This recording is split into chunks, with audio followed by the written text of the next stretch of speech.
눈이나 비가 많이 내린다고 합니다.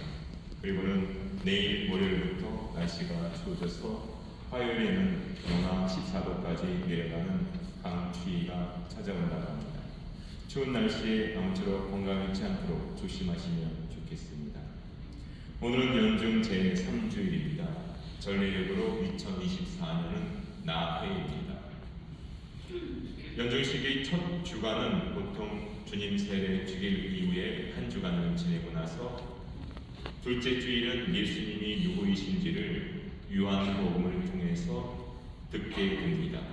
그리고 나서 비로소 3주일이 돼서야 가해에는 마테오, 나해에는 마르코, 가해에는 루카복음을 통해서 예수님의 첫 번째 복음 선포를 듣게 됩니다. 그래서 올해는 나이니까 마르코 복음이 전하는 예수님의 첫 복음 선포를 들었습니다. 오늘 복음 제목은 두 가지입니다.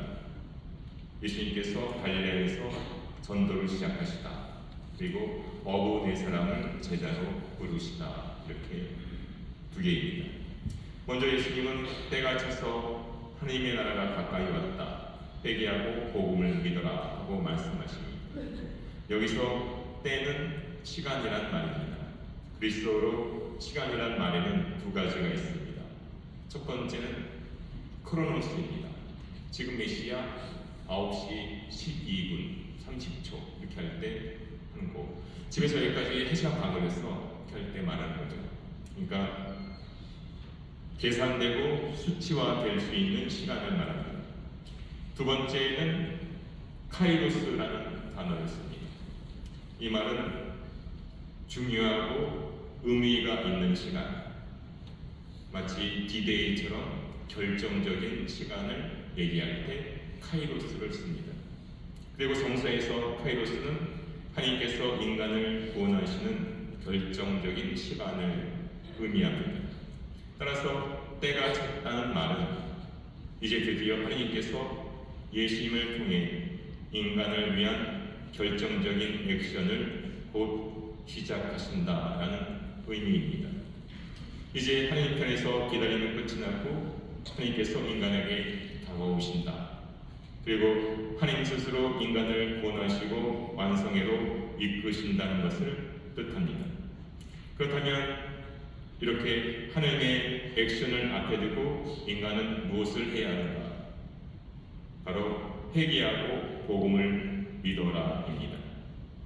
저는 이 말씀을 묵상하면서 복음을 믿는다는 것은 무엇일까 생각해 보았습니다. 믿는다는 것이 그냥 마음으로만 그냥 믿는 거지 뭐 이렇게 하는 것도 아니고 의지적으로 그래 결심했어 나는 믿기로 이렇게 한다고 그것이 또 믿는다라고 얘기할 수는 없습니다. 오히려 믿는다는 것은 믿어야 할 것을 있는 그대로 받아들여서 내 것으로 만드는 것이 아닐까라고 생각합니다. 지난 가을 동창 신부와 영동에서 점심을 먹고 수화도시를 겸 산책을 했습니다. 가다 보니 청계천 사가쯤에 도착을 했는데 건널목이 잘 안 보이는 거예요. 근데 사람들이 많았는데 그냥 막 건너요. 건너도 없이. 우리는 서로 얼굴을 쓱 쳐다보면서 그 친구가 저에게 우리는 어디로? 제가 지하상가로. 자연스럽게 둘이 지하상가로 계속 건넜어요. 왜냐하면 또 모르죠. 제가 청계천에 장사하시는 신자분들 많이 하는데 그분들 중에서 누가 딱 보고 아이고 저 인간 저 우라는 인간을 이렇게 만드니까 이거는 예전에 신학생 때 지금으로부터 한 30년 전쯤 어떤 교수 신부님이 말씀 때문입니다. 그 신부님 나이 지긋하신데 수업 시간 끝날 때쯤 이런 말씀을 했습니다. 얘들아 해화동 고가도로 밑에 건널목이 있지. 네. 그래. 해화동 성당그 앞에 건널목. 예전에는 거기 고가도로가 있어서 차가 다 그 위로 다녔어요. 밑으로 다니는 차가 별로 없어 그런 거.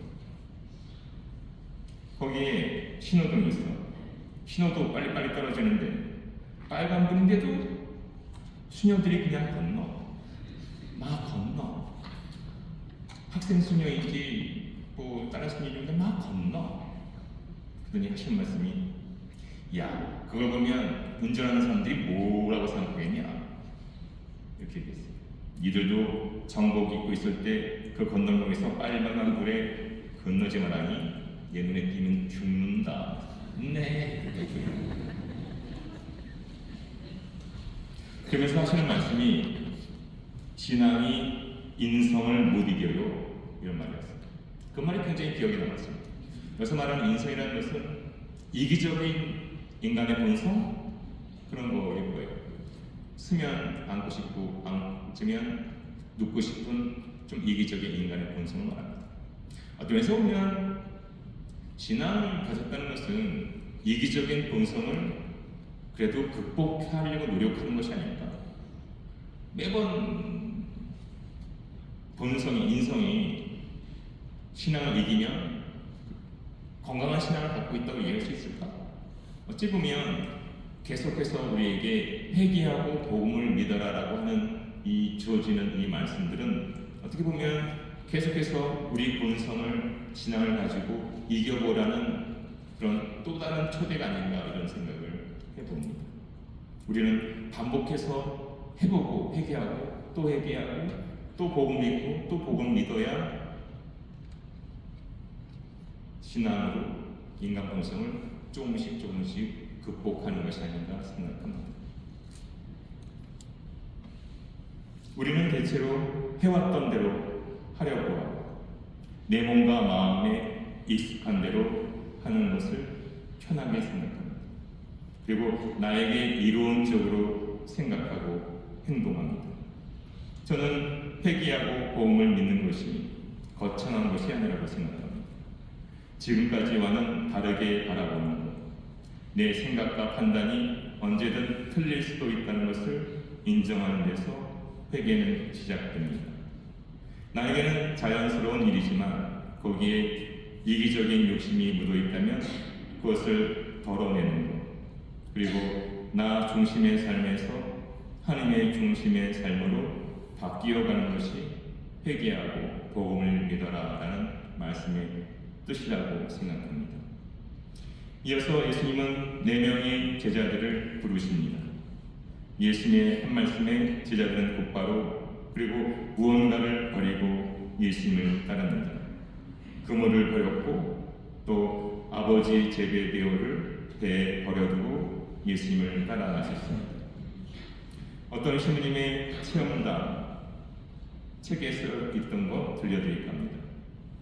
성지순례로 이태리 베네치아의 산 마르코 성당을 방문했다고 합니다. 거기서 인상 깊었던 것은 성당 앞 광장을 가득 메운 비둘기였다고 합니다. 특히 사람들을 두려워하지 않고 사람들의 어깨나 손바닥 위에 비둘기를 앉는 것을 보고 무척이나 신기했습니다. 그래서 예수님 광장에서 손을 들고 비둘기를 기다렸습니다. 비둘기가 찾아왔을까요? 안 왔습니다. 한참을 기다려도 단 한 마리도 그 신부님 곁에 오지 않았습니다. 대신 바로 옆에 있던 사람에게는 줄기차게 비둘기가 오더랍니다. 결국 이 신부님 화났습니다. 비둘기가 사람 얼굴 보고 가나? 비둘기가 인종차별하나? 그리고는 한참 뒤에 사실을 알게 되었습니다. 광장 한 구석에 새 모이를 하는 사람이 있었고 사람들은 새 모이를 사서 어깨나 손 위에다가 모이 쪽으로 보는 이렇게 있을 겁니다. 비둘기가 사람 얼굴 보고 가는 것 아니었고 그 사람 좋아서 가는 것도 아니었습니다. 단순하게 새 모이를 먹기 위해 그 사람 곁으로 간 것이었습니다. 그때 그 신부님은 작은 깨달음을 얻습니다. 내가 원하는 것을 얻기 위해서는 나도 무언가를 내놓아야 한다는 것을 깨달았다고 합니다.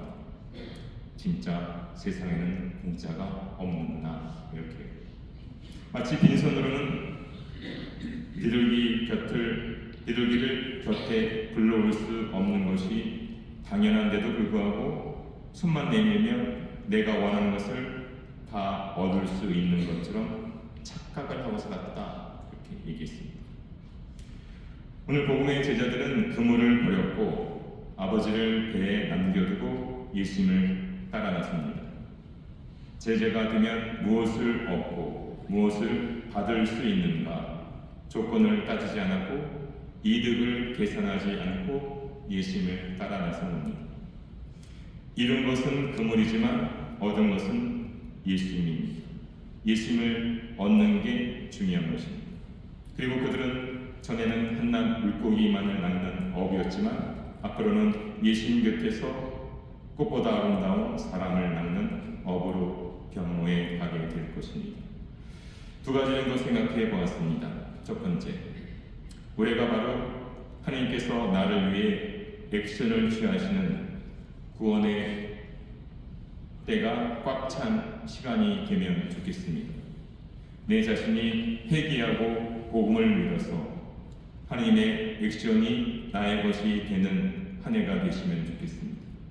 그리고 내가 더 많이 충만해지고 온전해져서 신앙으로 이기심은 물론이고 인성을 극복하고 뛰어넘어보는 그런 연중 시기가 되시길 바랍니다.